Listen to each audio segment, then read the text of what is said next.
entiende cómo siguen en el negocio. Esa es la preocupación que tengo yo. No hay plata, no hay nada. ¿Cómo siguen en el negocio? Una sola clínica recibió cerca de 1 billón de pesos. La clínica Sanitas, doctor Wilson, para que a usted le gustan las cifras y las saca. Colsanitas tuvo y recibió, por eso la integración vertical. Me alegra que la doctora Andrade haya dicho que no le gusta la integración vertical. Clínica Colsanitas recibió 1 billón de pesos.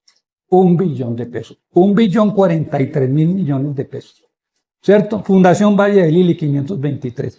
Caja Colombiana de Subsidio Familiar con Subsidio, 1.961.000. Toda la integración vertical. Buenas tarifas para ellas. Nadie los audita. El negocio sigue siendo el negocio y ustedes entonces le echan la culpa al gobierno cuando el gobierno lo único que ha hecho es aumentar y aumentar el presupuesto permanentemente. ¿Hasta cuándo? No sé hasta cuándo vamos a aguantar entregándoles la plata para que se la sigan gastando y no hagan lo que tienen que hacer, ni dan medicamentos, ni atienden los pacientes y no hacen absolutamente nada. Muchas gracias.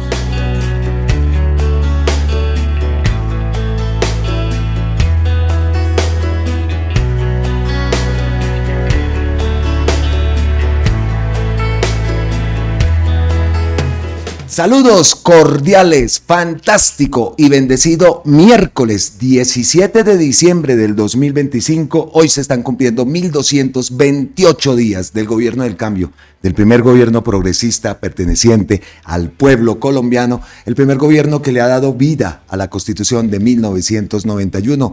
Les decimos entonces, bienvenidos una vez más aquí a Colombia con C de cambio, con C de campesinos, con C de Cepeda, el bueno. Y les damos las gracias eternas, totales e infinitas a todos ustedes por sus mensajes, por su buena vibra, por sus aportes a través del Nequi, a través de los super tanks, los super stickers. No dejaré de decirles gracias, gracias, gracias. Hoy quiero enviarle un saludo muy especial a doña Marta Riveros Lozano.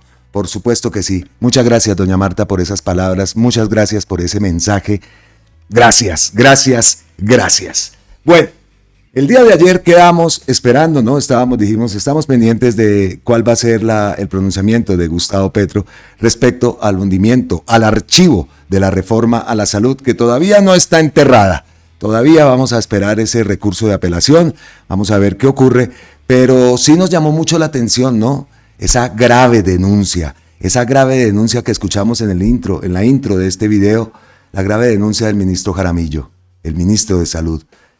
Denuncias a las que esa comisión séptima del Senado no le pone ni pizca de atención, ¿no? Eso no importa, eso no. Pues que precisamente si es que se está protegiendo son los negocios de esos que están ganando billete de lo lindo también. Las clínicas que poseen las EPS en integración vertical ganaron más de 5 billones de pesos. Sanitas, danitas, cómo se está llenando de plata el Vasco, ¿no? Aquí en Colombia, Queralti, cómo se están llenando de billete. Esa es la más gananciosa, Sanitas. Joseba Grajales es el nombre del Vasco. Obtuvo 1 billón. Sanitas, Joseba. Buen negocio el que tiene aquí, ¿no? Buen negocio el que tiene aquí. Y ahora entendemos también por qué en el País Vasco, allá en España, quiere tumbar el modelo, ¿no? Quiere sabotear el modelo de salud gratuito y de calidad que tiene el País Vasco y que también tiene pues España. Ahí están. Y los de la Comisión Séptima calladitos. Pues claro, si se ganan 1 billón, así pueden comprarlo todo. Y a todos, ¿no? Eso lo dice Wilson Arias y compartimos plenamente la opinión, ¿no? El post de Wilson Arias. ¿Qué tal, no? ¿Qué talito? Y esa gente, callados. Al archivar la reforma a la salud, la Comisión Séptima del Senado le quitó al país la posibilidad de mejorar un sistema de salud con profundas fallas estructurales que afectan a millones de colombianos. Se cerró la puerta a que los recursos de la salud dejen de ser manejados por unos pocos y lleguen realmente a clínicas y hospitales para fortalecer la atención y salvar vidas. Con esa decisión, Colombia también pierde la oportunidad de seguir llevando la salud a todos los rincones del país. Esto no se puede permitir. Garantizar el pago oportuno de los medicamentos, asegurar el acceso libre y efectivo de los pacientes al sistema. No podemos dejar que esto ocurra. No podemos dejar que, como lo dice el Ministerio de Salud, que Colombia pierda la oportunidad de seguir llevando la salud a todos los rincones del país. Esto no puede ser. Y no nos podemos quedar con las manos cruzadas en las casas esperando a ver qué pasa. Bueno, vamos a esperar qué pasa con esa apelación, ¿no?, que propuso y que interpuso Fabián Díaz y varios congresistas. Pero entonces así nos quedamos. No se archivó una reforma.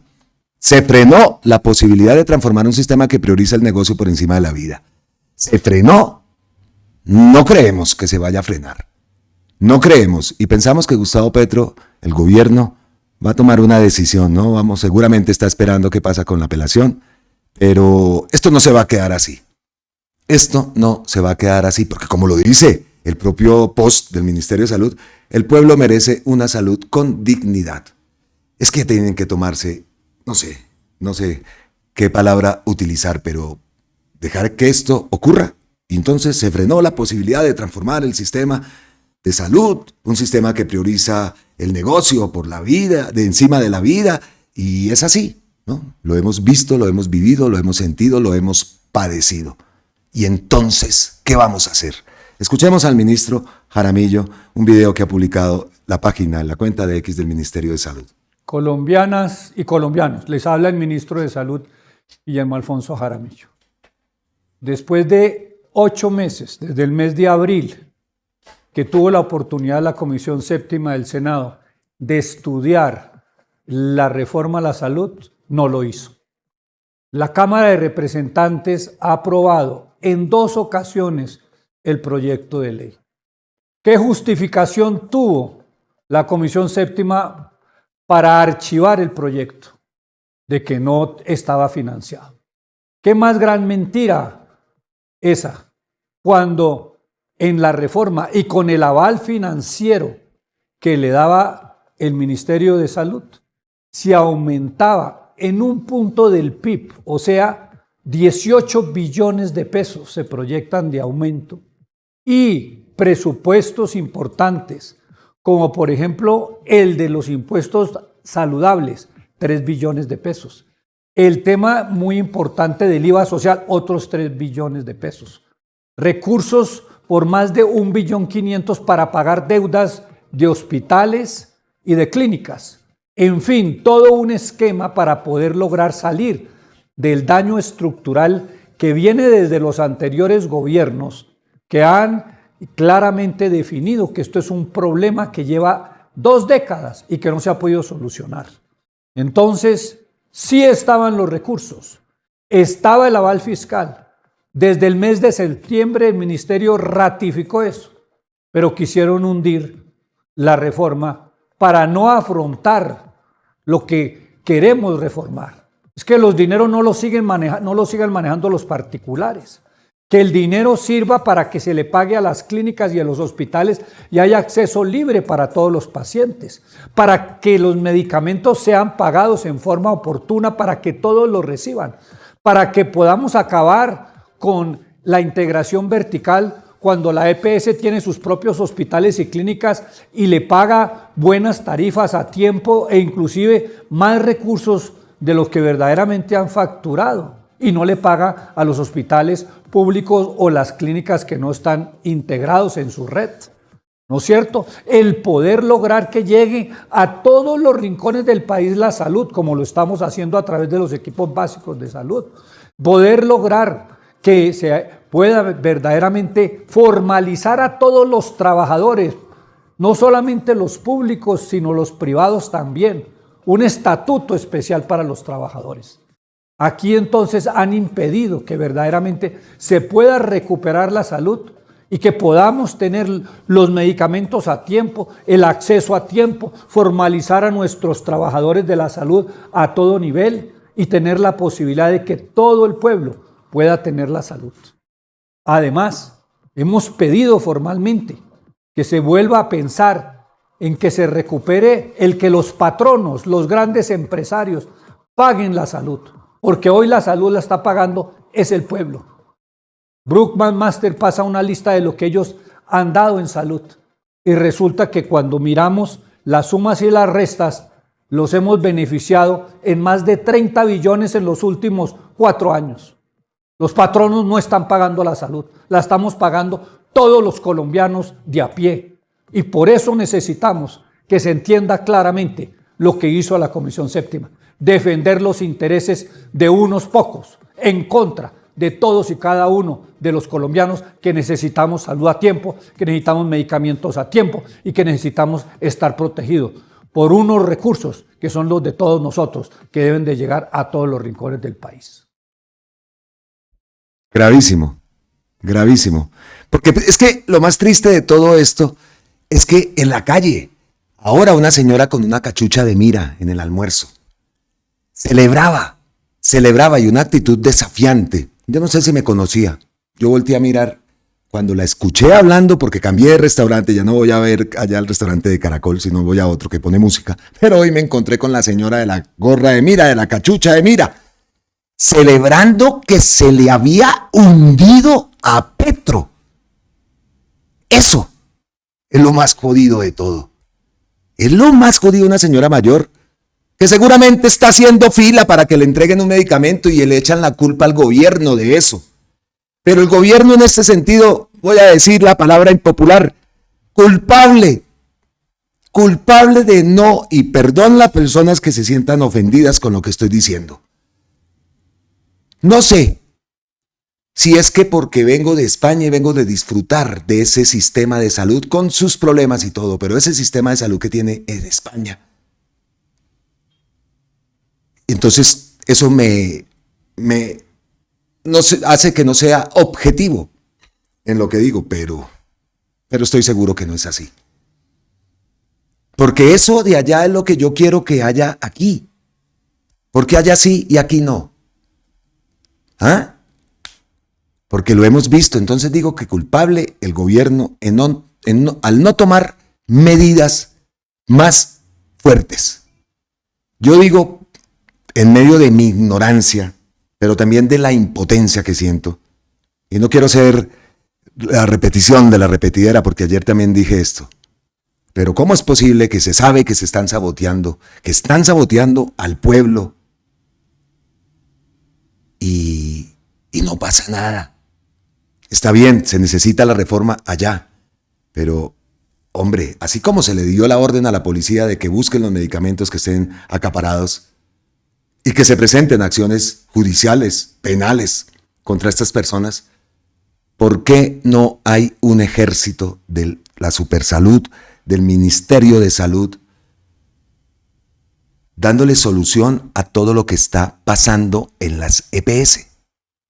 Es que a mí, la verdad, no lo entiendo. No lo entiendo y de pronto peco, me paso de la raya al decir esto. Pero entonces, ¿qué? Entonces, ¿qué se hace? Nos sabotearon allá y sabotean a la gente, se burlan de la gente. Es que incluso, hasta más impopular lo que voy a decir, hasta en una acción electoral, que se vea que el gobierno sí defiende a la gente. Sabemos que la defiende al presentar una reforma. Pero ¿y entonces? Mientras llega marzo y hacemos un cambio de Congreso, mientras empieza la nueva legislatura, en fin, nuevo presidente, ¿qué pasa? Y utiliza la derecha eso para atacar a la gente, para engañar a la gente, para utilizarlo en campaña electoral, diciendo que es el gobierno, que es el guerrillero el que tiene jodido el sistema de salud. Así lo dicen en la calle, no me gusta decir guerrillero. No sé. Todo esto ya lo sabemos. Todo lo que dijo el ministro lo sabemos. Las denuncias de Sanitas, bueno, esas no las sabíamos, pero así ha sido el común denominador en este tema de las EPS, que ya sabemos cuántas EPS han quedado liquidadas, de cuántas empezaron, cuántas quedaron liquidadas, en fin. Que es un fracaso total, lo sabemos, lo hemos padecido. Entonces, la retórica en la calle de la señora celebrando hoy que se le había hundido la reforma a Petro. El daño se lo hacen a millones de colombianos. Pero entonces el gobierno que nosotros votamos para que pusiera esa reforma a la salud debe hacer algo más importante. Mientras se resuelve el recurso de apelación, buscar cuáles son las medidas que puede hacer la Supersalud, el Ministerio de Salud. Porque la gente está aullando, la gente está mendigando una atención, la gente está mendigando un medicamento que se sabe que el gobierno los compró con anticipación, que ha girado los recursos, que esto y que lo otro. Pero hombre, ante esa campaña de desinformación, lo que prima más es la mentira y lo que resalta a la gente, a una parte de la gente, porque nosotros sabemos, pero aún así, votantes, seguidores del gobierno, están padeciéndolo. Lo vi. Lo están padeciendo. Entonces, mírenlo también como impopular lo que digo. Pero entonces como un arma electoral, como una, no sé, pero oiga, ante esa desinformación, ¿cómo se puede tumbar? Pues con acciones. Con acciones. Es mi opinión, es la impotencia que genera ver eso que vi. Y eso que solamente hemos salido aquí cerca. Las denuncias que me hablan de Santander, ya lo he dicho también, de varias partes del país. Por todo lado lo vemos. Por todo lado lo vemos. Y entonces todo se queda en redes, en montar una imagen y después montar el video de Jaramillo y y suelte. Y la gente, ahora con TikTok, que muchas veces pasa información muy buena, pero oiga, ahí también hay una desinformación, la berraca. Cuando hacen así, se quedan con el titular, se quedan con el video de un minuto, y listo, mijo. Más desinformación. Y aparte, nosotros, pues, no salimos a la calle. No salimos a la calle. Habíamos mirado a ver lo de la convocatoria también para la manifestación en torno a las agresiones del Colorado del Norte. Y bueno, eso vamos a ver qué pasa si para el año entrante, ahora en diciembre, pues, también las fiestas y con todo el tráfico, en fin, la movilización, pues, que de eso se trata, ¿no? De obstaculizar calles, de hacerse sentir. Pues pensamos también, pues, que ahora en diciembre de pronto no sea el momento. Ayer me fui, nos fuimos. Yo quería ir al Parque El Tunal, que por todo lado escucho que el Parque El Tunal. Oiga, 1:30 tardé en llegar allá, pero qué bonito, la pasamos muy rico. Denuncio. El parqueadero, carísimo el parqueadero como en el aeropuerto, un parqueadero que ni siquiera te estaban cuidando, bueno, en fin, carísimo, eso lo denuncio. No puede ser también que cobren como los ladrones del parqueadero del aeropuerto, que son bandidos y toda la vida ha sido así. Pues por allá en el Parque El Tunal también lo limita a uno el tema del parqueadero, porque como yo quería quedarme más tiempo, pero no, eso da poco de plata pagando allá para dejar el carro. Entonces, pues, eso lo denuncio. Muy rico, la pasé ayer en el Tunal. ¿Sí o no, Mateo? Y Juan Pablo también. Muy bien, muy rico. Y luces, tomamos fotos, nos comimos un pincho por ahí. Buenísimo, buenísimo. Y muy bonito el barrio. Tuve que salir incluso al centro comercial. Muy bonito el barrio, los parques los vi más limpios que por acá. Más limpios, el Prado bien podadito. Muy bonito, me gustó esa zona de Bogotá. He de decir que hacía muchos años había visto pues los apartamentos del Tunal, los de las bolas, que decían que esas bolas, en mi época decían que esas bolas eran de calentadores solares y no sé qué. No sé si eso sea verdad, pero ahí están, ahí los vi, los apartamentos con las bolas. Bueno, cierro el paréntesis, que me fui entonces por allá a Bogotá, al Parque El Tunal, aquí en Bogotá, 1:30 para llegar hasta allá. Volvemos entonces con el tema de la reforma a la salud. Dice el ministro que tenían una reforma con respaldo fiscal, recursos garantizados y aumentos históricos de los recursos para la salud. Aún así, eligieron defender intereses particulares. La salud no se archiva, el país no olvida. Eso también lo ha publicado el ministro Jaramillo en su cuenta de X. Que sí, que ya nos quedó claro y entendemos todos lo que toca hacer el 8 de marzo, ¿no? Votar todos en masa al pacto histórico. 55, 86, 65, 100. Esta gente no puede volver a legislar para esa oligarquía mafiosa, criminal y corrupta. Eso nos ha quedado claro, ¿cierto? Vamos a votar pacto histórico, 55 senadores, 86 representantes, 2026, nosotros vamos por 65-100. La tarea.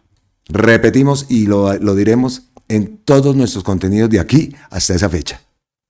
No se puede que esa gente vuelva para legislar a esa oligarquía. ¿Y Gustavo Petro qué ha dicho?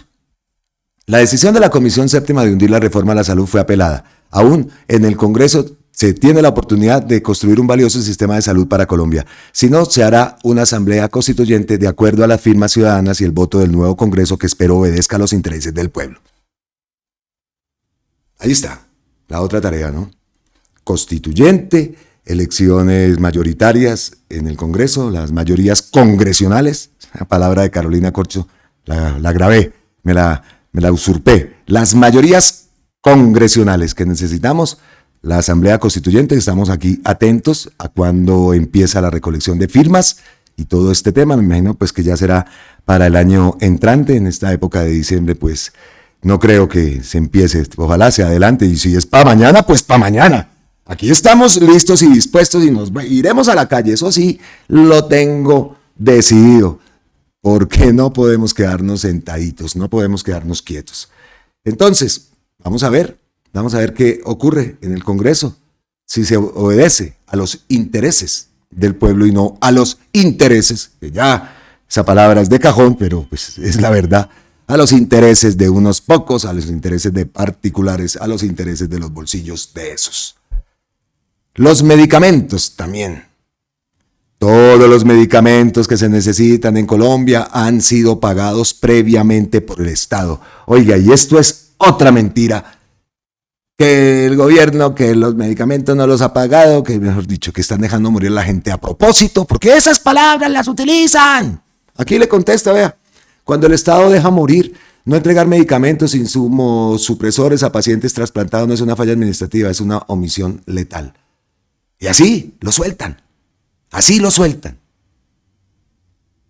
Entonces el gobierno ha dicho por activa, por pasiva, en Consejo de Ministros, aquí y allá, que los medicamentos que necesitan en Colombia han sido pagados previamente por el Estado. Listo. Si yo pago y están diciendo que no los están entregando, no es como justo que aparte pues de la policía, que se cree una comisión, un ejército de inspectores para que los medicamentos los pago y venga pues papá, a ver, ¿dónde los están repartiendo? ¿Un control mucho más estricto?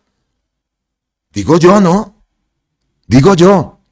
Si los medicamentos no están es porque los han acaparado para sabotear la reforma a la salud y triplicarle los precios a los medicamentos.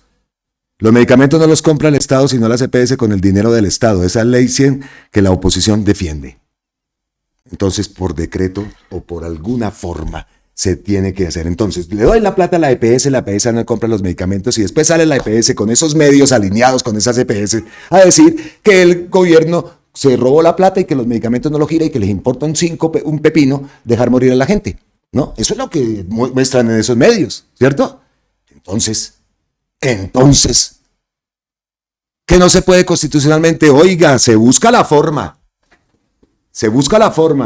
de actuar y de buscar que esos medicamentos lleguen a la EPS. No es así. Mientras tanto, pues acá dice Canela, señor Botero y tal, ¿y este quién es? A ver, Martín Eduardo Botero, ese es que dice en su perfil, European Constitutional Professor, European International Law, European Lawyer, Europa. ¿Y de qué le sirve tanta Europa si vienes aquí a mentir, a engañar a la gente? Quienes guardan los medicamentos no son no es el Estado. O sea, hablan de que el Estado no compra los medicamentos. El Estado nunca los compra. El Estado da la plata a la EPS. Sí los paga, claro, pero los que hacen eso, según el post de Gustavo Petro, que aquí lo dice, si los medicamentos no los compra el Estado, los medicamentos no los compra el Estado, sino las EPS. Entonces yo le doy el dinero, señora EPS, vaya y compre los medicamentos. No los compra, ¿cierto? Y sale el europeo Martín Eduardo Botero a decir que el Estado te deja morir. Esto es un delito. Es un delito lo que están haciendo. Entonces, yo no sé, Yo no sé, pero ahí veo yo, repito, en medio de mi ignorancia, y debo ser responsable con las cosas que yo digo, ¿no? Pero yo creo y pienso que más de uno de ustedes piensa igual.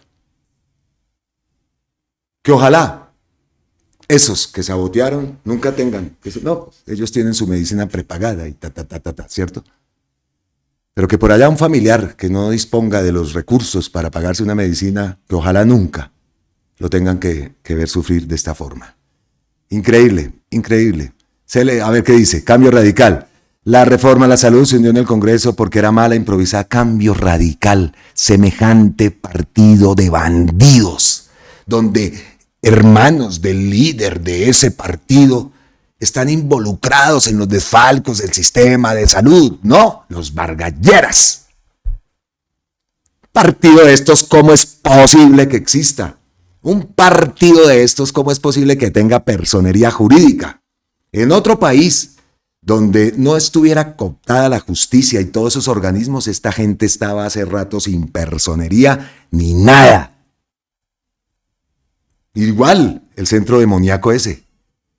Entonces dice acá Gustavo Petro, se les olvida que militantes de Cambio Radical están inmersos en el desfalco a la nueva EPS por billones de pesos. Nueva EPS, allá es donde también vi todo lo que vimos. A Katy Jubinao, la asfixia deliberada de este gobierno al sistema de salud es de las cosas más ruines, miserables, canallas, irresponsables que yo he visto en política. ¿Ah?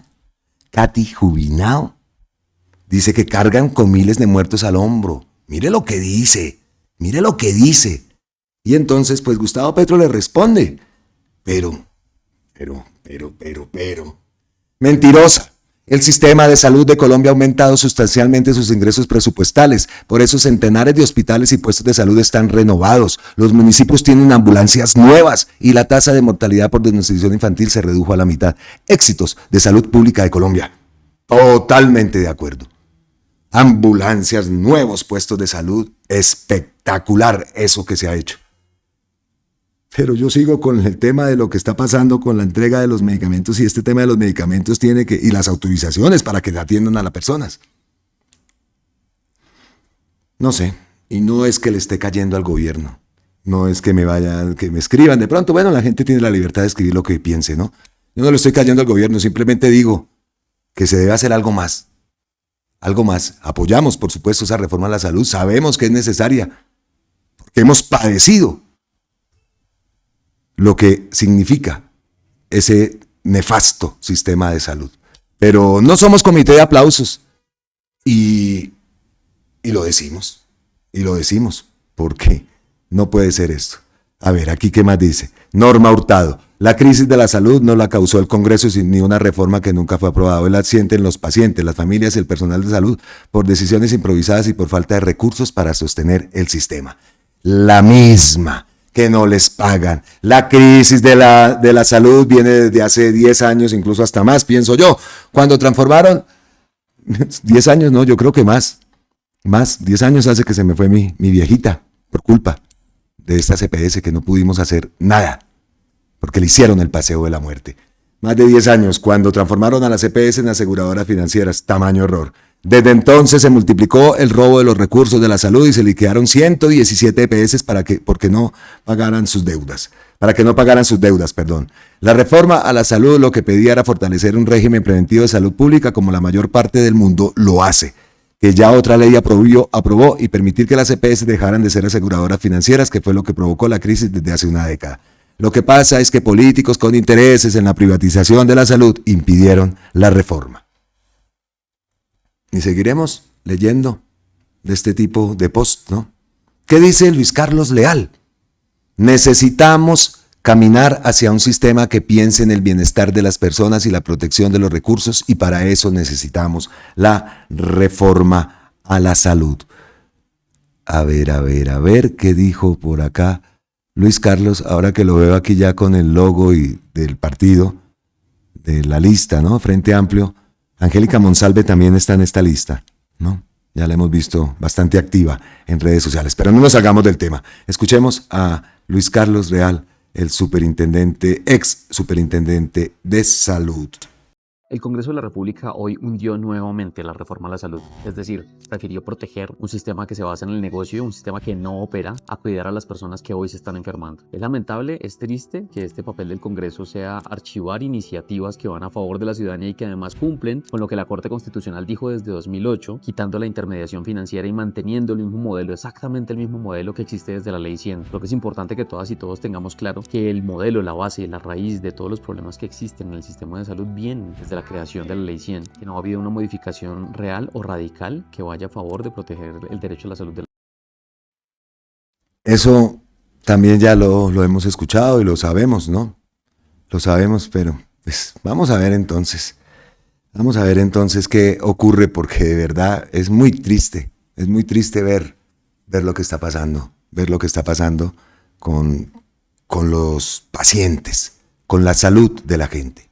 Bueno, siguiendo con el tema de la reforma a la salud, y bueno, hablando de salud, no la reforma, dice la W publica que la Procuraduría formula pliego de cargos y llama a juicio disciplinario al ministro de Salud, Guillermo Jaramillo, 3 exministros y miembros de la Junta Directiva del FOMAG, por graves irregularidades en la implementación del nuevo sistema de atención en salud a los maestros. Otro temita, el tema de la salud de los maestros, y hemos visto cómo también han saboteado los negocios particulares, en fin.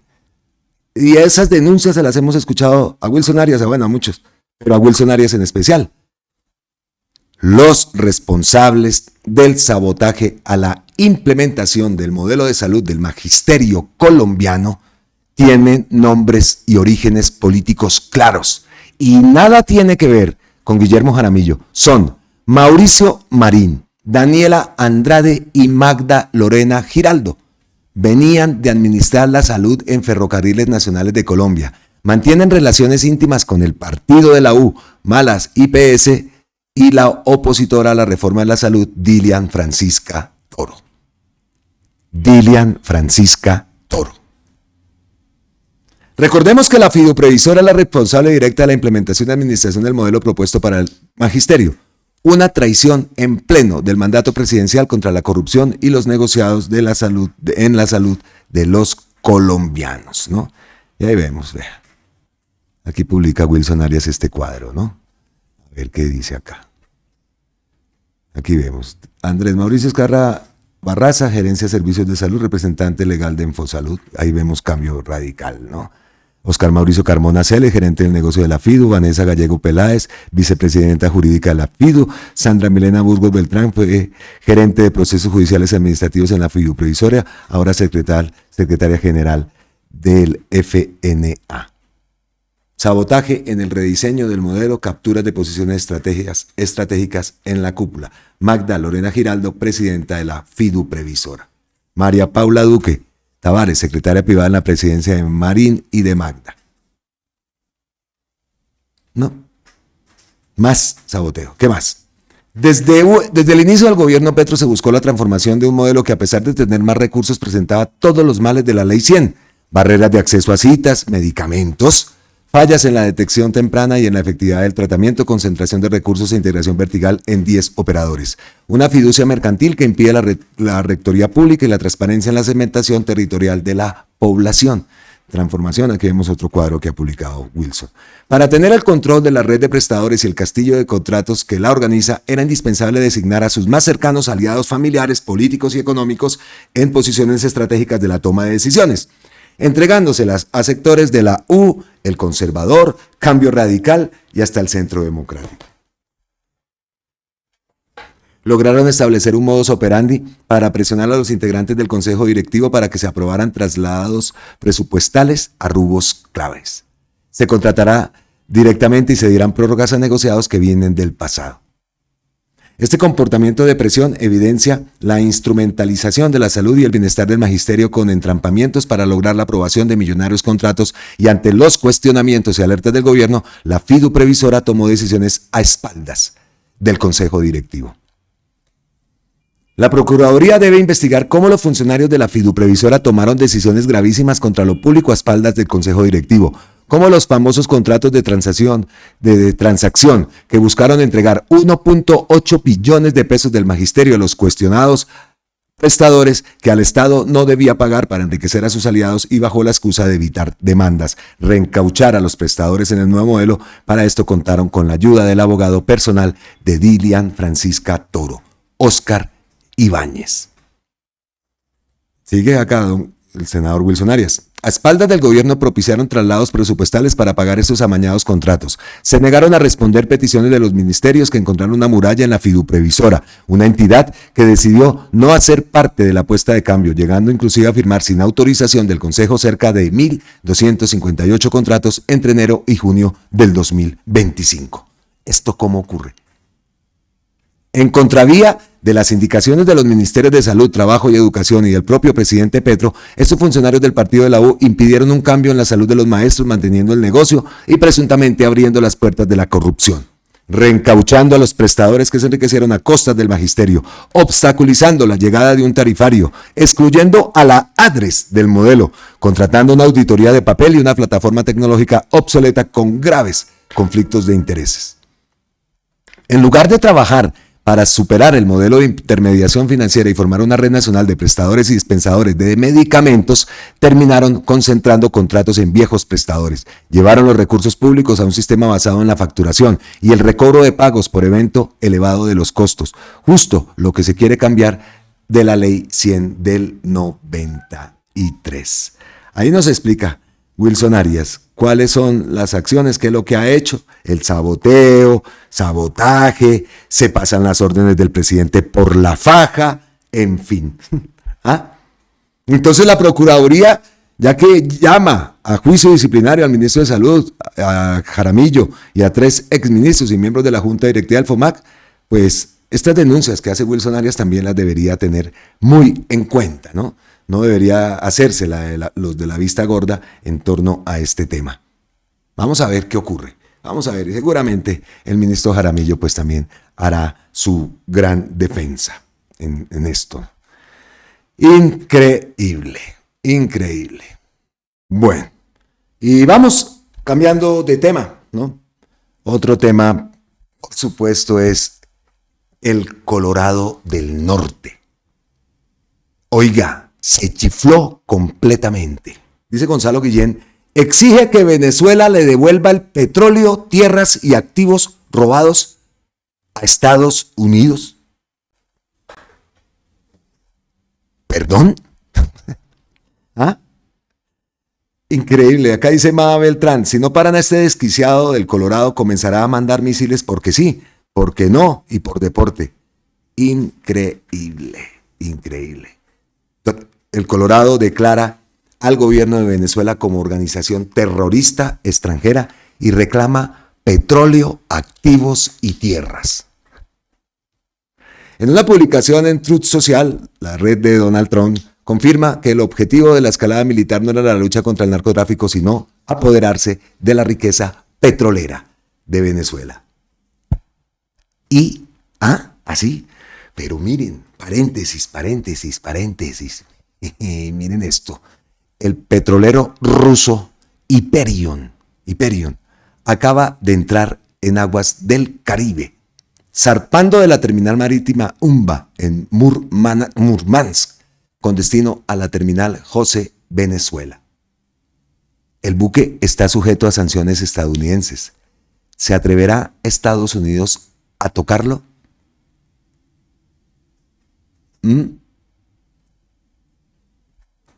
Continuamos. Este martes, el Colorado del Norte publicó en Truth Social una declaración en la que sostiene que su gobierno designó al de Venezuela como organización terrorista extranjera.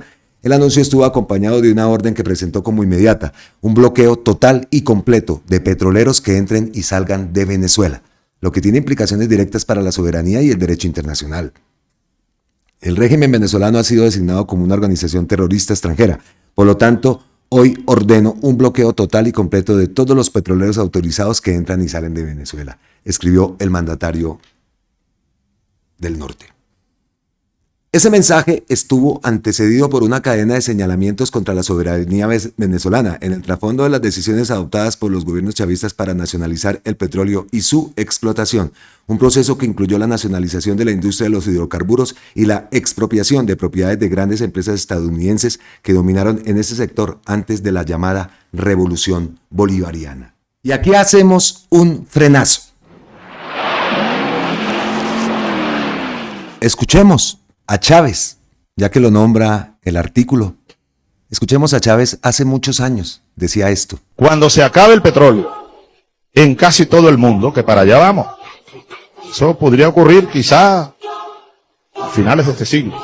Cuando se acabe el petróleo en este mundo, quedarán 5 países todavía con reservas importantes: Rusia, Irán, Arabia Saudí, Irak y Venezuela. Pero ese es un asunto que le da a Venezuela una importancia especial, y no ahora, desde hace un siglo. Todos los presidentes que por aquí han pasado, desde hace 100 años, y que pretendieron tomar las riendas del negocio petrolero venezolano, todos fueron derrocados. Cipriano Castro, después Isaías Medina, Rómulo Gallegos, un gran escritor, Carlos Delgado lo asesinaron. Y la causa fundamental, el petróleo. Porque los países, digamos, poderosos de Occidente necesitan ese petróleo. ¿Ah? A ver, ¿qué más dice el artículo de RTBC? Al final insistió en su política anti-inmigración. Nos referimos al Colorado del Norte. Cerramos ya el paréntesis. Con un lenguaje que organizaciones de derechos civiles y derechos humanos han calificado en distintos momentos como racista y discriminatorio. En su publicación, Trump afirmó que desde Venezuela se exportan criminales que llegan a Estados Unidos con el objetivo de amenazar y dañar a su nación. En la misma pieza afirmó que Venezuela está completamente rodeada por la armada más grande reunida en Sudamérica hasta que devuelvan a Estados Unidos todo el petróleo, las tierras y otros activos que nos robaron previamente. Garzón.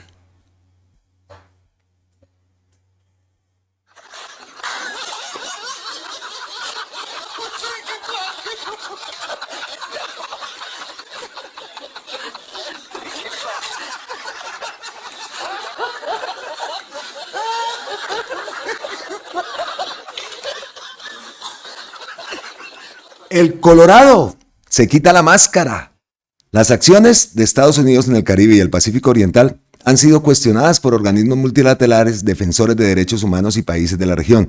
En noviembre de 2025, expertos de Naciones Unidas advirtieron que ataques letales repetidos sobre embarcaciones en el Caribe y en el Pacífico Oriental constituyen ejecuciones extrajudiciales y plantean preocupaciones graves sobre posibles crímenes internacionales. A pesar del debate y de los cuestionamientos, Trump ha insistido en que la política de atacar las embarcaciones civiles y cercar a Venezuela, su excusa, el narcotráfico. Sin embargo, el foco real del anuncio escrito por él mismo aparece en un reclamo que parecía olvidado. Exige la devolución de petróleo y tierras y otros activos y presenta el bloqueo total y completo como instrumento para forzar esa devolución. Las investigaciones y reportes citados en la discusión pública han sostenido que Venezuela no es el eje dominante de las rutas globales del polvo blanco hacia Estados Unidos, frente al peso del corredor del Pacífico y otros trayectos. En cuanto al fentanilo, la literatura especializada suele ubicar su producción y su cadena de tráfico principalmente en redes y laboratorios asociados a carteles mexicanos con distribución hacia la frontera estadounidense. En otras palabras, el pretexto de la lucha contra el narcotráfico se cae en las propias palabras del Colorado del Norte y pone en evidencia el verdadero propósito de la escalada militar: invadir territorio soberano por la riqueza del subsuelo, un modelo que se replica desde Oriente Medio hasta Sudamérica con consecuencias desastrosas. Cuando Trump ordena un bloqueo a petroleros y lo amarra a la devolución de activos energéticos, el petróleo deja de ser un tema secundario y se vuelve el centro del ultimátum. Eso lo ha escrito, recordamos, el artículo de RTBC Noticias. Y repetimos, ¿se atreverá Estados Unidos a tocar el buque petrolero ruso Hyperion? estaremos muy atentos. Llegamos así a las ñapitas, al vendaje, al bonus track que tenemos preparados para ustedes el día de hoy. Muchas ñapitas tenemos, muchas. Así que no se me vayan, que esto todavía continúa. Y como primer ñapita, traigo una parte del título de este video. Se les cae otra narrativa a esta derecha criminal de Colombia.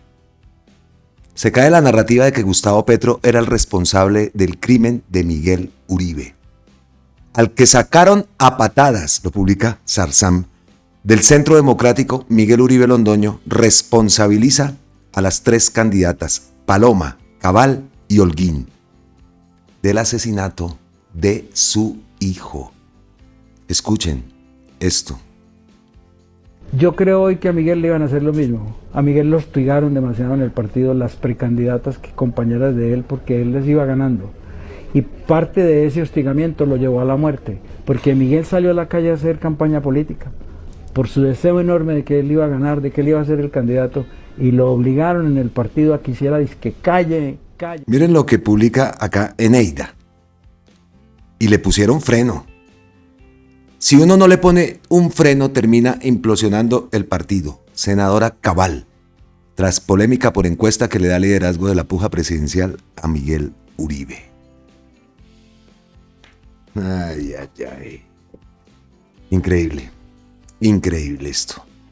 Siguiente ñapita. Entonces, ya que estábamos hablando de Cabal, dice Paola Echeverría: Miguel Polo es sin duda la vergüenza más grande que ha salido del vientre de una mujer. Traicionó a las negritudes. Bueno, escuchemos. Traicionó a las negritudes, eso sí, pero escuchemos lo que dice aquí esta señora. Me dolió más la deslealtad de Polo. Por eso yo digo en chiste que me puso los cachos. Se fue. Le resultó más atractiva la campaña de Abelardo cuando su curul, la de Miguel Polo, me la debe a mí. Yo nunca hago estas aclaraciones y reclamos porque yo ayudo mucha gente en este país, muchísima, y afuera también. Toca meter al amigo, que ayuda a mucha gente.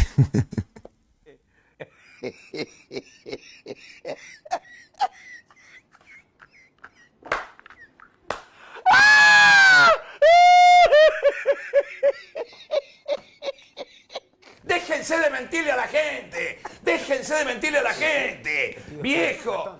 Y nunca digo te ayudé a B, C, te di esto, te di lo otro, te ayudé a graduar, te gradué, te pagué. Pero lo de Polo sí conmovió porque hice todo para lograr movilizar un equipo gigante, no solo propio, sino externo, para pelear voto a voto. Hicimos todo. Él prefirió irse y es su decisión, pero yo tengo una frase, Diego: la lealtad es la virtud más escasa en la política. ¿Qué dijo? Lo que acaba de decir es una de las cosas más idiotas y locas que he escuchado en mi vida. En ningún momento de su muy incoherente y absurda perorata estuvo siquiera cerca de algo que pudiera considerarse una idea racional. Todos en este recinto son ahora más torpes al haberlo escuchado. No le concedo ningún punto y que Dios tenga misericordia de su alma. Ah, qué descaro de gente. Entonces le dolió mucho que la dejara Polo. Siguiente ñapita. Atención, lo publica Juan Poe. La hermana de José Félix Lafurí, propietaria de la finca Guadalajara, que recibió el subsidio para el hijo, figura como apoderada de la sociedad fachada Tucurinca S.A. en Panamá, suspendida por ese país. Allí aparece el ex dueño de Avianca, Efro Movich, y posibles testaferros. Ha publicado esto, compañía estatus suspendido, Tucurinca. Aquí vemos Luisa Fernanda Lafurí Rivera, Besaltes el Carlos Armando Briden González, Germán Efromovich, director. Son datos. Y si los publica Juan Poe, póngale la firma. Luisa Fernanda Lafurí Rivera. Ahí la vemos, ¿no? Como lo digo, son datos y hay que darlos. Siguiente, ñapita. Dice aquí Angélica Monsalve, perdón. Sin ánimos de defender al presidente de la República, pero tengo que decir que es un asco hacer una campaña al Congreso cimentada en el odio y no en las ideas, en las propuestas. ¿A quién se refiere? Vea esto. ¿Ah? Ay, Dios. Que esto no sé. Espere. Dios mío. ¿Ah? Esto es... Lina. Y mire aquí. Cambio radical. Oiga, de verdad. Esto sí es la propia degradación. Dice acá, le dejo el temazo, bótase nada. Bueno, nada más hacer publicidad de esa mujer. Pero sigamos lo que está diciendo aquí Angélica Monsalve. Esta mujer es la más digna representante de toda la escoria que está llegando a la casa donde se hacen las leyes. Colombia requiere urgentemente votos de opinión y no votos de odio.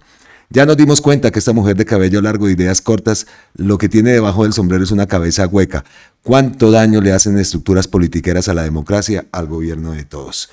Pues Angélica dice que no defiende al presidente, sin ánimos de defender al presidente de la República, pues nosotros sí lo defendemos, pero tiene razón en lo que dice, ¿no? Entonces, pues la solución la tenemos en nuestras manos. La solución la tenemos nosotros. Estoy buscando el post, ¿dónde está este? Vamos a votar pacto histórico. Colombia sí puede. Claro que podemos llegar a tener los 55, 86, 65, 100. Tener esas mayorías congresionales. Esa gente no puede volver a... Dios mío, ¿a dónde hemos llegado? Y ojo, que hay otro candidato, ¿no?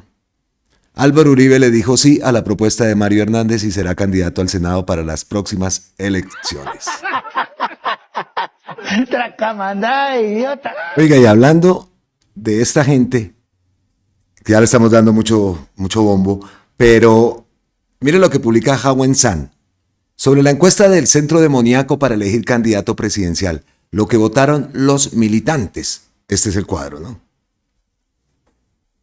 Eso es lo que votaron los militantes, ¿no? Pero miren lo que votó la ciudadanía. ¿Ah? Dice aquí, no sabe, no responde, 64%. Paloma Valencia, 17%, La Cabal, 11% y Paola Holguín, 8%. Nada más que decir, su señoría. Pasamos a otra ñapita. Y miren esto. Jorge Enrique Ibáñez, presidente de la Corte Constitucional, dicta jurisprudencia sobre sí mismo y accede a rectificar acusaciones contra la madre de su hijo primogénito. Aquí publica Juan Pablo Barrientos, Casamacondo, juez penal, referencia, señor juez, enterado que me encuentro de la decisión proferida el 11 de diciembre del 2025, de manera respetuosa y en estricto acatamiento a la orden judicial, le informo que dentro de los términos fijados en el fallo llevaré a cabo la rectificación dispuesta. Para ello, conforme también se ordenó, remitiré al señor Juan Pablo Barrientos y Casamacondo el pronunciamiento que debo emitir, el cual deberá publicarse y permanecer en la página web y en las cuentas de redes sociales de Casamacondo, cumpliéndose con ella la condición de equidad ordenadas del señor juez. Todo respeto y consideración, Jorge Enrique Ibáñez Nájar.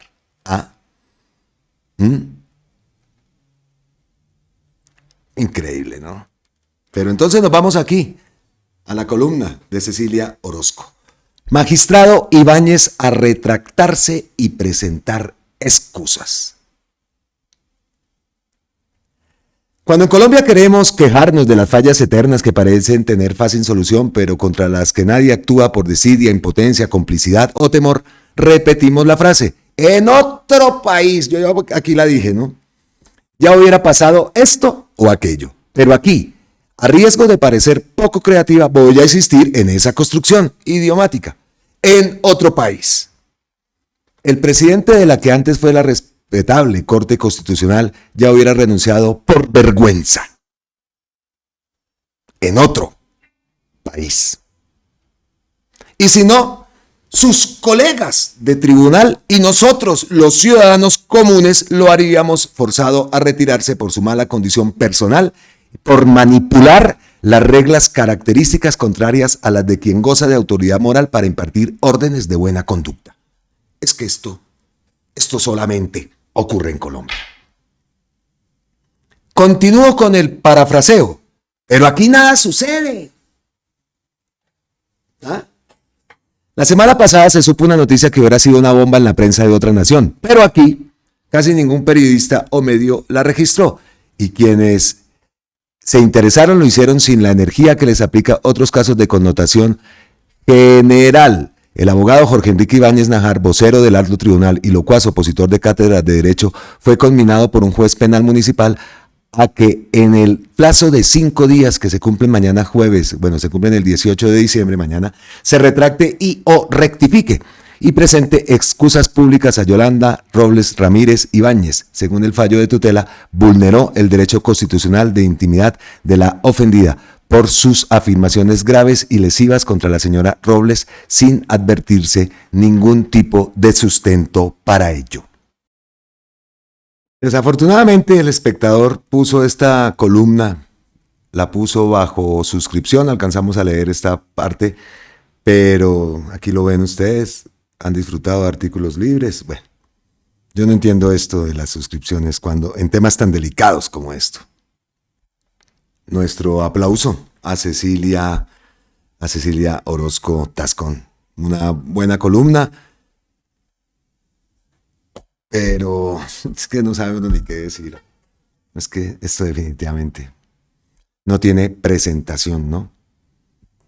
El presidente de la Corte Constitucional, magistrado de la Corte Constitucional. Y miren, estamos pero mal, ¿no?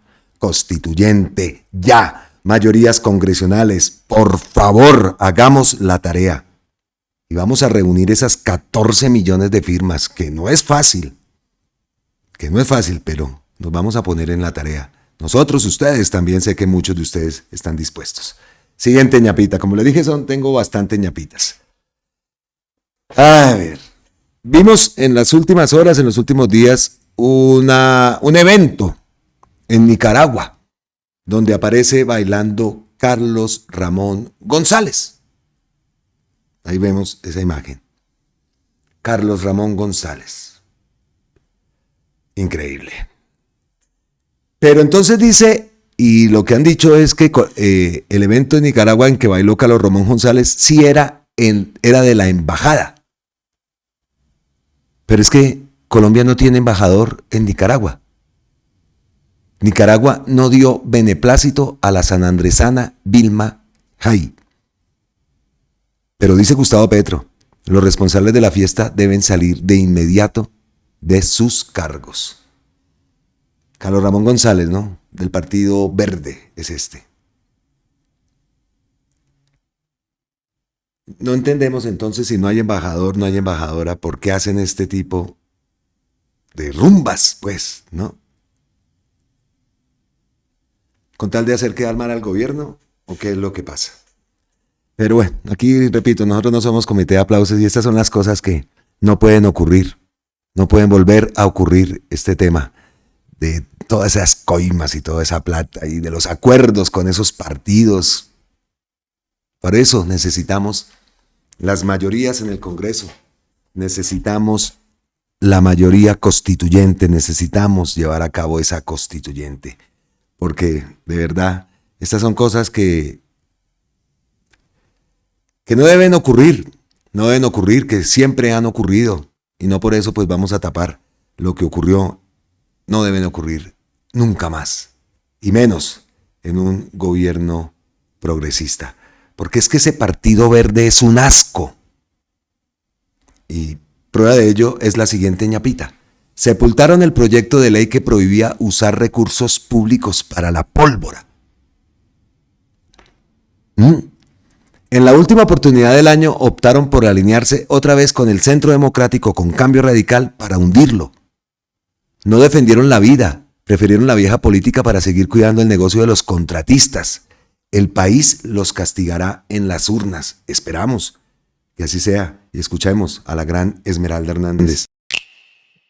El Partido Verde definitivamente es un asco. Acaban de ponerle una lápida a nuestro proyecto de ley en contra de la pólvora que si se hubiera aprobado ahorita ya iba para tercer debate. Necesitábamos que se aprobara en la plenaria, pero ellos en alianza con el Centro Democrático, con Cambio Radical y con el Partido Conservador aplazaron el debate haciéndoselos de la vista gorda y llenando, favoreciendo los bolsillos simplemente del sector, pensando siempre en la plata, en la economía, en contra de los animales, de la vida, en contra del agua y en contra de todos los seres que afecta la pirotecnia. Pero no nos vamos a rendir, vamos a continuar trabajando por este proyecto de ley hasta que se convierta en ley de la República, porque aquí sí hacemos una tarea seria, una tarea coherente y tenemos el respaldo de una bancada que sí apoya de verdad a los animales. No lo habíamos sufrido el tema de la pólvora. Yo sí lo he sufrido, ¿verdad? Esto me tuvieron que hacer injerto, casi me vuelo la mano, cuando tenía 15 años. Pero no lo habíamos sufrido. En España por ahí suena uno que otro petardo, le dicen, ¿no? Pero Mateo, qué días, casi se me vuelve loco, incluso me tocó cogerlo, porque a veces yo lo llevo suelto, y afortunadamente ese día lo tenía cogido porque había mucha gente, el día de las velitas. Oiga, estamos nosotros ahí parados, pues viendo el tema de las velitas. ¿Sí eran las velitas? Sí, las velitas. Las velitas, había un grupo. Ah, sí, era la velitas electrovelitas. Varios grupos, un escenario muy bien montado, un sonido bien hecho ahí en el parque que llaman el Parque de los Hippies.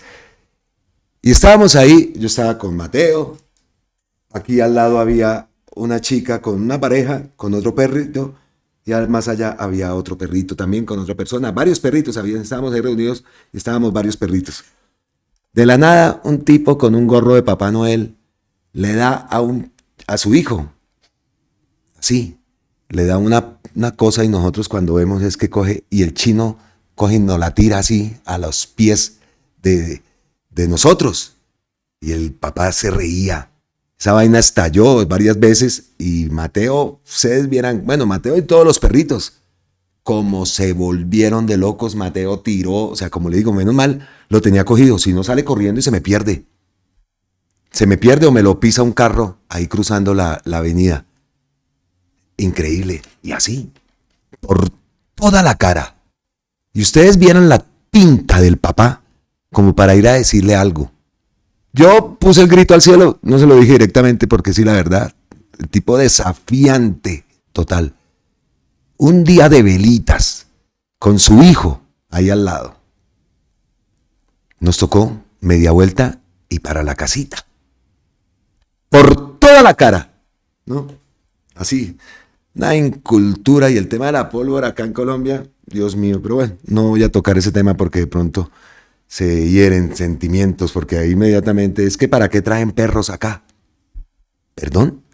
O sea, que para así contestaron, ¿para qué traen perros acá? Es como que días iba caminando por aquí cerca, iba hacia el cajero. Entonces yo paso por los pasos de cebra, cuando están, ¿no? Por los pasos de cebra.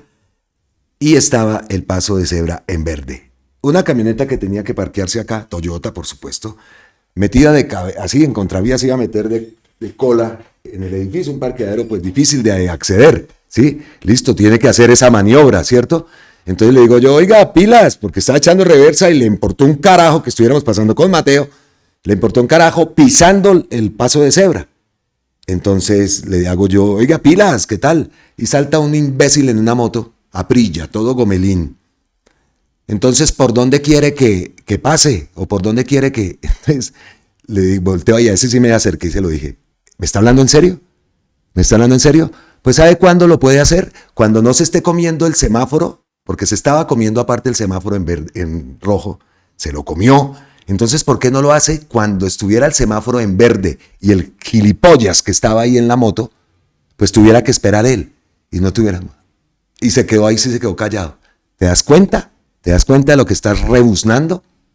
O sea, que tenía que quitarme yo, teníamos que quitarnos los peatones para que el señor pudiera aparcar. No, hágalo en semáforo en verde y le dice a todos los de los carritos, a ver si lo van a dejar maniobrar o lo dejarán maniobrar, no sé, allá él. Pero que nosotros tenemos que chupárnosla porque el niñito quiere parquear y entonces no quiere incomodar a los otros carritos, entonces los peatones valen 3 tiras. Y así fui y se lo dije. Ahí me le paré de frente. Me dio tanta rabia. Entonces hágalo así. Y es que así somos. No, eso no pasa nada. Eso, hágale, mijo. Eso va para adelante y ya. No importa. Siguiente ñapita. Y no es por criticar, es que esas pequeñeces son las que nos hacen también un país atrasado. En que no pensamos en los demás. En que si tengo un carro paso por encima del que sea. Si vivo en el norte, trato. Yo sé las historias que nos cuentan acá los vigilantes de todas las trapeadas que le pegan esos disque ricachones. Porque así son. Creen que tienen un peso más, entonces los demás son menos. Tengo un carro y paso por encima y sí. Y lo criticaré porque de verdad esas son las cosas. Esas son las cosas que nos hacen que estemos en ese atraso. Que aparte, el tema de los políticos, el tema de nosotros. El chip, lo que habla Iván Cepeda, esto tenemos que cambiarlo. Y ojalá se logre dar un paso para no decir, es que en otro país pasaría esto, pasaría aquello, como lo decía Cecilia Orozco. O aquí no pasa nada, o luche contra la burocracia. No, nosotros no podemos acostumbrarnos, ya estamos acostumbrados, pero no podemos ser así. No sé. De verdad, a veces estas palabras se toman a mal y terminan diciéndome, ¿por qué no me voy entonces? No, yo no me voy a ir para ningún lado. Si vuelvo a España es para no perder la nacionalidad, de entrar y salir, y listo. Pero yo ya quiero estar acá y esperemos que todo nos salga bien. Bueno, uno nunca puede decir nunca. Eso sí no podemos decir por qué. Pero de verdad que no es el hecho de que me manden otra vez para España, no. Váyase allá porque aquí es así. No puede ser. No puede ser así. Y ojalá las cosas se den un paso. Cambiar esto, dificilísimo. Pero se puede, ¿por qué no? La paz comienza por casa, decían por allá en antiguos comerciales de televisión. Sigamos, ñapitas. Wilson Arias, estamos en diciembre, ¿no? La prima de servicios a la que tiene derecho el pueblo trabajador no cayó del cielo. Fue una conquista de la clase obrera. ¿Dónde? En las calles. ¿Dónde más? Sino en las calles. Escuchemos a Wilson Arias. Ese es el mensaje que yo trato también de manifestar muchas veces. Las cosas importantes se ganan muchas veces allá, en las calles. Atentos, la prima de servicio es irrenunciable, constituye una herencia de las luchas de la clase trabajadora y contribuye al desarrollo económico y social del país. Nuestra prima mueve la economía de fin de año. Que no te echen cuentos. La prima de servicios viene de la lucha de los trabajadores por obtener una parte de las utilidades creadas con su fuerza de trabajo, pero que se reparten entre capitalistas. Dice la correspondiente relatoría que el Código Laboral de 1950, que establece el derecho a esta prima, buscaba sustituir la obligación que tenían los patrones de dar a sus trabajadores una participación en las utilidades de las empresas, que se había venido convirtiendo en fuente de constantes conflictos. Pero esa obligación de los empleadores resultó de reclamaciones de la joven clase obrera mundial, que tuvo uno de sus mayores ecos en la Revolución Mexicana. Su inclusión en el artículo 263 de la Constitución Mexicana de 1917 se convirtió en un ejemplo para los trabajadores de América Latina. Después, con la derrota de Hitler a manos del Ejército Rojo en 1945, creció el denominado campo socialista en Europa y con ello se ampliaron los derechos de los trabajadores en aquellos países, lo cual constituyó otro ejemplo más grande y profundo para los obreros del mundo. Si el trabajo es la fuente de riqueza de las naciones, pues los medios de producción también provienen del trabajo del obrero, de modo que su propiedad debería de ser social, decían los socialistas. Los gobiernos conservadores de los 50 en Colombia estaban preocupados entonces por el ascenso del campo socialista, que ya no proponía solamente el reparto de utilidades, sino convertir convertir la propiedad de los medios de producción en propiedad de toda la sociedad. De modo que, mediante el Código Sustantivo del Trabajo de 1950, los gobiernos conservadores de la época decidieron convertir ese reparto de utilidades, fuente de conflictos, en una prima como prestación social en reconocimiento al aporte de los trabajadores a las utilidades que derivan de la producción. Lo logrado en redistribución del ingreso y de la riqueza social que creamos los trabajadores contribuye grandemente a la economía nacional. Por ejemplo, en diciembre, con la capacidad de compra que nos da la prima de servicios, se impulsan muchos negocios de todos los tipos, sectores y tamaños. Ayúdame a difundir. Como todos nuestros derechos, la prima de servicios no es un regalo, sino una conquista de las luchas de los trabajadores de Colombia y del mundo. Qué buen video, qué buen video. Bueno, todos los videos de Wilson son muy buenos, pero este en especial, perfecto, ¿no? Y ahora, en esta época de Navidad, pues, que sepamos cómo se logró la prima navideña, ¿no? La prima de Navidad. Creo que hay empresas, no sé, mi mamá hablaba antes de una prima en mitad de año. No sé si eso todavía exista, pero ahí está. Listo, vamos llegando entonces al final de este contenido y cerramos el video con María José Pizarro. Pese a los ataques y la desinformación, nuestro candidato Iván Cepeda hoy le gana a todos en primera y segunda vuelta. Paréntesis, no cantemos victoria. No cantemos victoria, esto hay que lucharlo y hay que trabajarlo para que se haga realidad. Al Centro Democrático, Cambio Radical y la extrema derecha, nuestros saludos en estas fechas. Disfruten las fiestas, porque el próximo año los seguiremos viendo en la oposición. Todo depende de nosotros. Escuchemos a María José. Y decirle a nuestros opositores que seguirán siendo oposición en el 2026, porque Iván Cepeda va a ser nuestro próximo presidente. Y así será, por supuesto, pero nosotros tenemos que hacer la tarea. Llegamos así al final de este video. Les envío abrazos ancestrales desde la lluviosa, estoy viendo un aguacero, desde la lluviosa Bogotá. Miles y miles de bendiciones para todos, felices fiestas y gracias eternas, totales, infinitas. Nos vemos en la próxima, aquí en Colombia con C, porque aquí estamos convencidos que otra Colombia es posible y lo vamos a lograr. Nos vemos en la próxima. Chao.